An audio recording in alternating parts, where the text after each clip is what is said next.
ہمارے چینل پر آپ سب کو خوش آمدید۔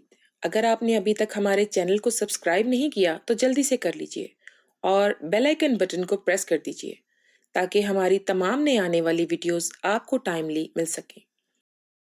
رشتہ دیکھنے والی فیملی آئی اور میری بہن کی بجائے مجھے پسند کر کے چلے گئے، لیکن میرے ابا اماں میری شادی ادھر کرنا نہیں چاہتے تھے کہ اچانک میں نے لڑکے کی تصویر کو اماں سے چھین لیا اور تصویر میں لڑکا اتنا خوبصورت تھا کہ میں خالی تصویر پر ہی مر مٹی تھی۔ مجھے نہیں معلوم تھا کہ اس تصویر کے پیچھے اس کی اصلی کہانی کیا ہے۔ شادی کی رات شوہر نے جب بتایا کہ میں تو اندھا ہوں، میرے قدموں سے زمین نکل گئی کہ میں اتنی خوبصورت اور حسین اور میرے ساتھ اتنا بڑا دھوکا۔ میں نے بھی سوچ لیا کہ میں اپنے شوہر اور ساس سے بدلہ ضرور لوں گی۔ پھر ایک رات ایک نقاب پوش چوری کرنے آیا اور میرا حسن دیکھ کر پگھل گیا۔ میں بھی بدلہ لینا چاہتی تھی۔ میں نے اسے کہا کہ روزانہ اس وقت آ جایا کرو۔ وہ روزانہ آ جاتا اور اپنا چہرہ نہ دکھاتا۔ ایک دن میں نے اس نقاب پوش کا نقاب اتار کر اس کے چہرے کو دیکھا تو میرے قدموں تلے سے زمین نکل گئی، کیونکہ وہ تو میں نظر کے آئینے میں خود کو دیکھا تو دیکھتی ہی رہ گئی۔ دلہن بن کر میں قیامت ٹھا رہی تھی۔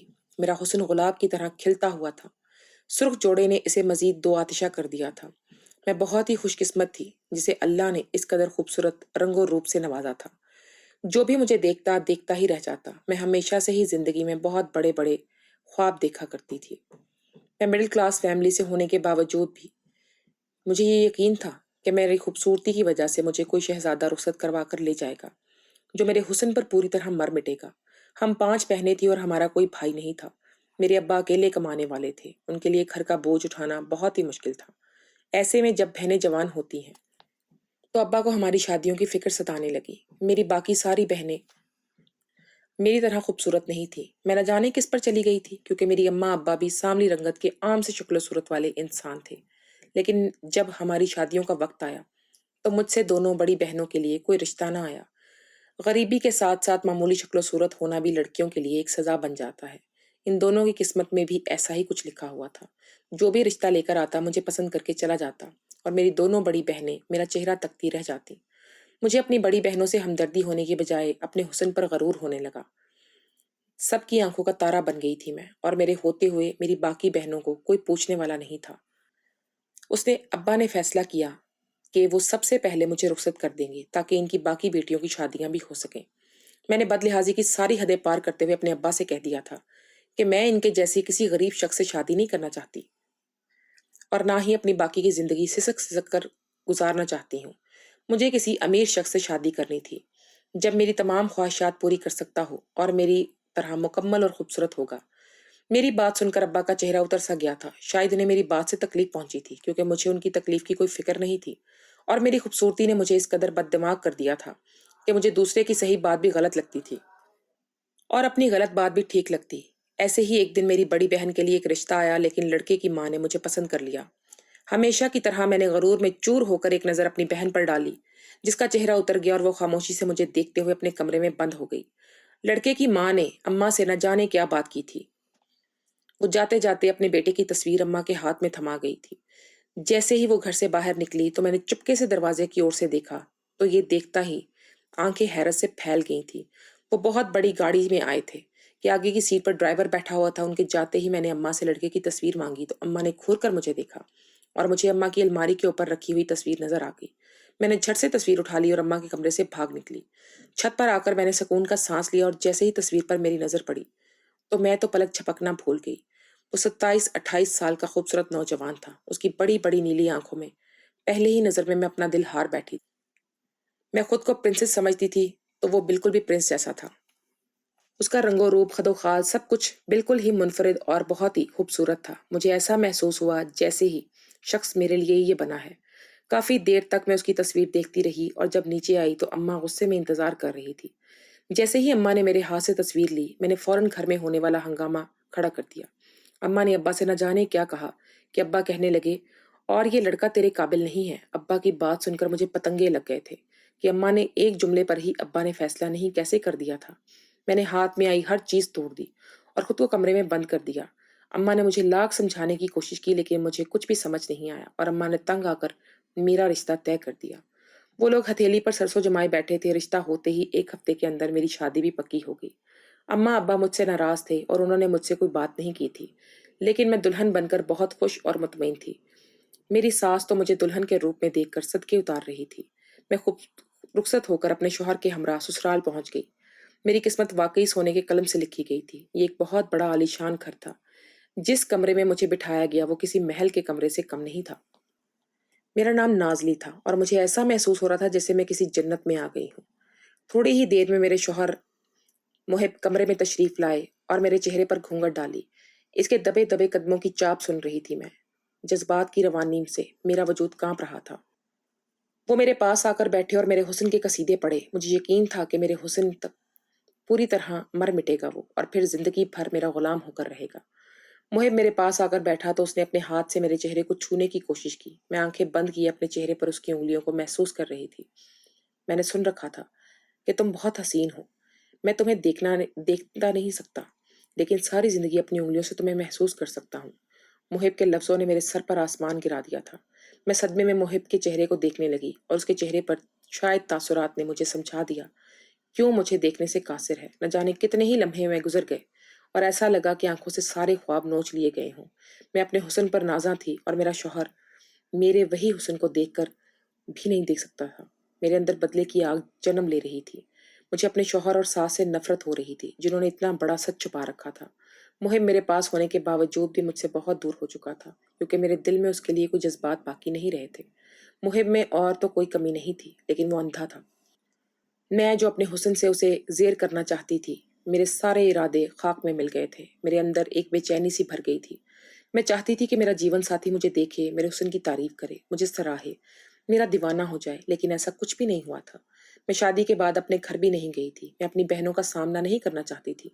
میں انہیں خود پر ہنسنے کا موقع دینا نہیں چاہتی تھی، کیونکہ شادی میں نے اپنی مرضی اور زور زبردستی سے کی تھی، اور یقیناً میرے ماں باپ جانتے تھے کہ محب ایک اندھا شخص ہے۔ میرا ایک ایک دن قیامت کی طرح گزر رہا تھا۔ میں جب بھی محب کو دیکھتی تو میرے اندر کی ایک آگ جل اٹھتی۔ اپنی ساس سے تو مجھے اس قدر نفرت ہو چکی تھی کہ میں ان سے بات کرنا بھی گوارا نہیں کرتی تھی۔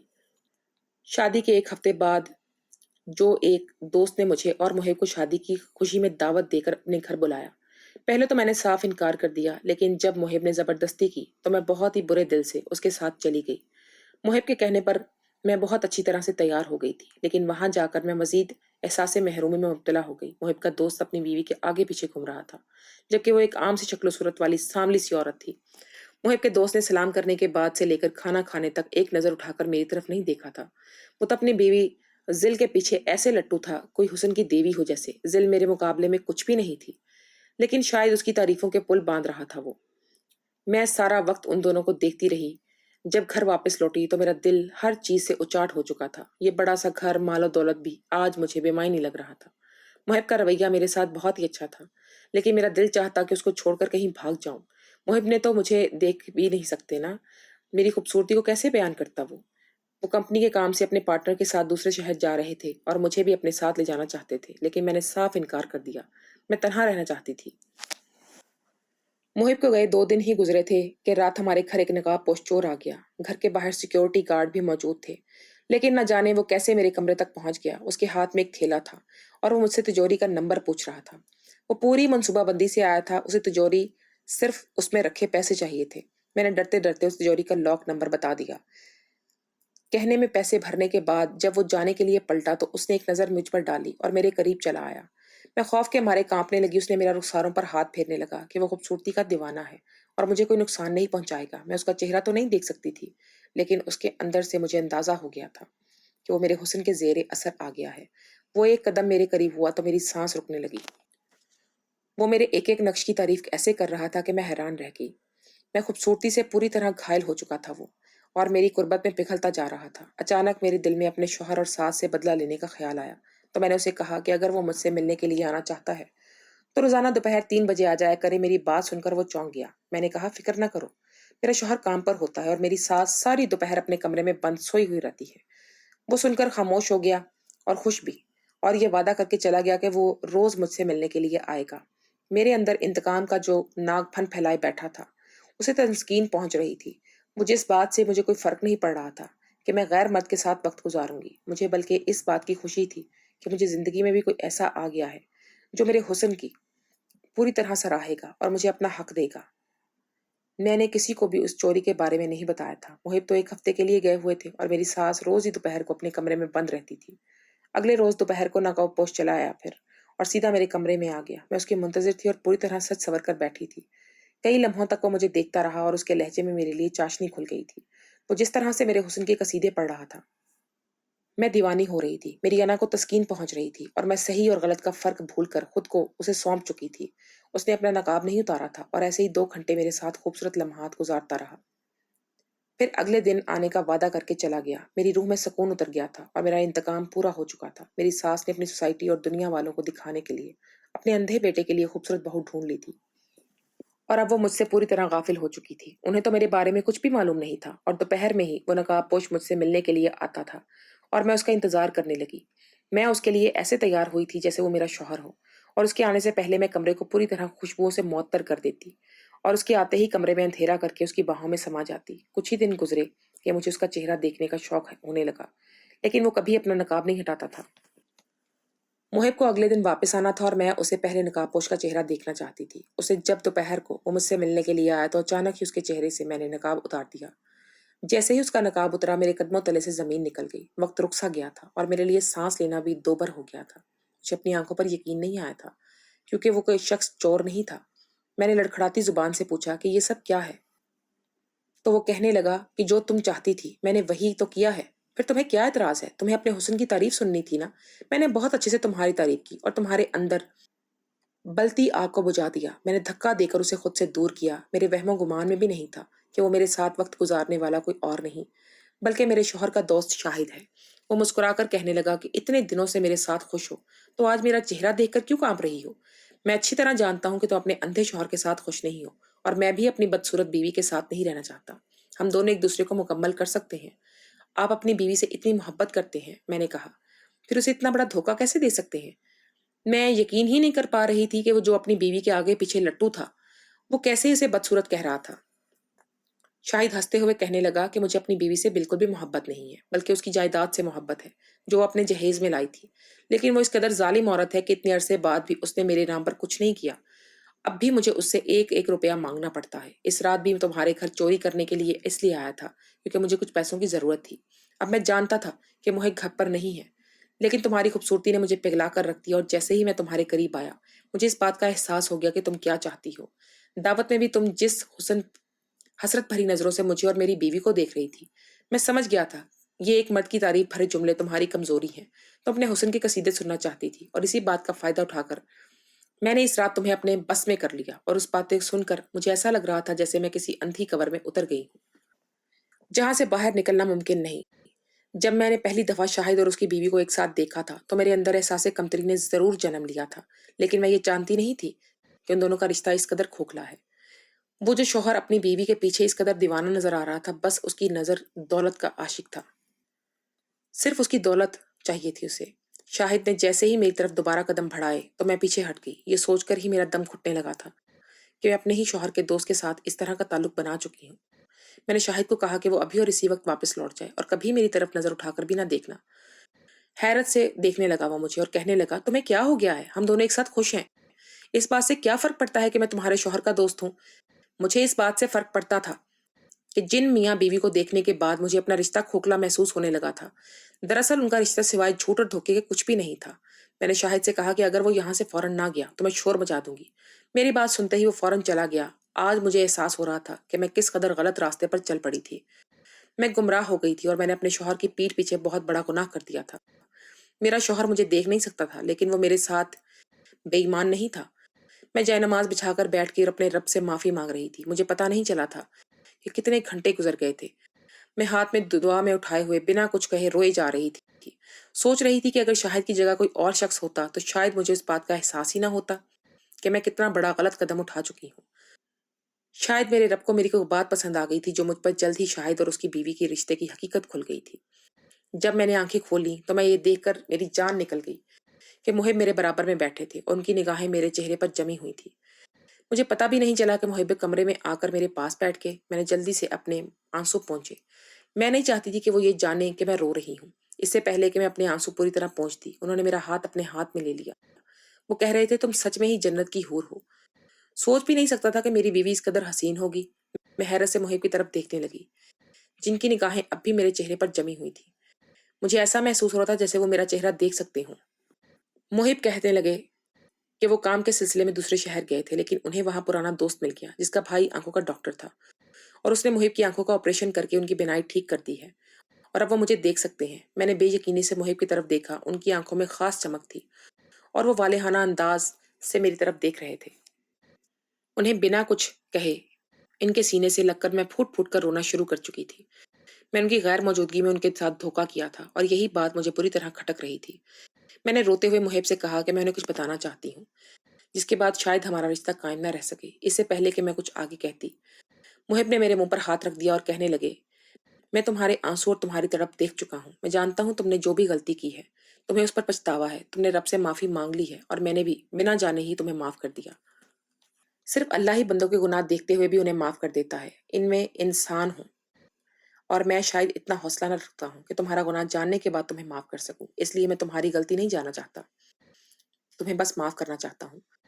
محب کی بات سن کر میں حیران رہ گئی تھی کہ وہ ایسا کیسا انسان تھا جو اتنی آسانی سے مجھے معاف کر بیٹھا تھا، جبکہ میرے آنسوؤں نے شاید اسے احساس دلایا تھا کہ میری خطا معمولی نہیں ہے۔ میں نے آج تک اپنے حسن پر غرور کیا تھا، مگر آج پہلی دفعہ مجھے احساس ہوا تھا کہ خوبصورت ہونے میں انسان کا کوئی کمال نہیں ہے۔ یہ خوبصورتی تو اللہ کی عطا ہوتی ہے، لیکن خوبصورت ہونا ایک بہت بڑی خوبی ہے جو میرے شوہر میں تھی۔ محب نے اپنی اچھائی اور محبت سے میرا دل جیت لیا تھا۔ شیطان کے بہکاوے میں آ کر وہ جو گناہ مجھ سے سرزد ہوا تھا، میں نے اس کی معافی اللہ سے مانگی تھی، اور محب نے بھی مجھے معاف کر دیا تھا۔ میں اور محب ایک خوبصورت زندگی میں قدم رکھ چکے تھے۔ میں نے اپنے گھر جانا بھی شروع کر دیا۔ اپنی وہ بہنیں جو مجھے کمزور دکھائی دیتی تھیں، وہ مجھ سے کہیں زیادہ خوبصورت تھیں۔